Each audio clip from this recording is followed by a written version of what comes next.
बुवा है टिकटक बनाउन बाल छोरीले एउटा चट्टाको कस्तो हुने रहेछ अब के टिकटाक बनाउने बेला हो र मेरो जेठी छोरी गएर किचनमा सिसी छिटी लाउने माइली छोरी लबाइमा गएर त्यहाँदेखि क भन्ने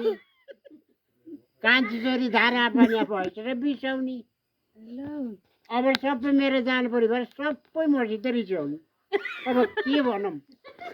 बा सुन्नु न हँ तिनटी छोरीको नाम फरक फरक किन तिनटी छोरी त तँ जेठी छोरी मोबाइल आएर भनेको माइली छोरी ऊ पनि मायाले भनेको कान्छी छोरी झन् मायाले भनेको नाइ नाम बिस्नी किन एउटै राखिदिने नि ए, त्यस्तो नगर चिउरले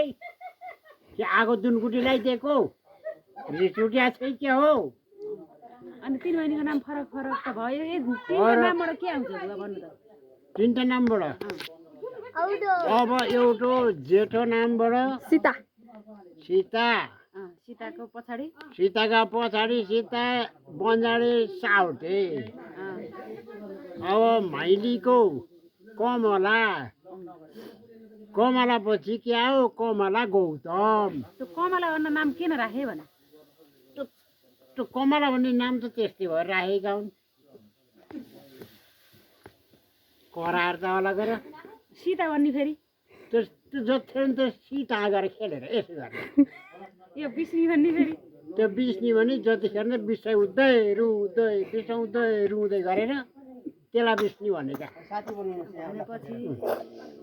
हरि चाहिँ किन मामालाई त भन्नु पर्यो नि भने फेरि यता यहाँ मामा यहाँ आउनु तपाईँ यता जौनाले पनि हरि भन्दा हरिओम हरिओम हरिओम गर्दै हिँड्छन् नि मलाई त विष्णु विष्णु भगवान हरे राम राम भन्छन् ठुल्दिदीलाई ए हरे राम सीता सीता सीता भन्छन् किन त अचार खान गइस गर हाम्रा गोत्रमा बसे पोते भन्नु पर्न गर गाह्रो छ गाह्रो भनेपछि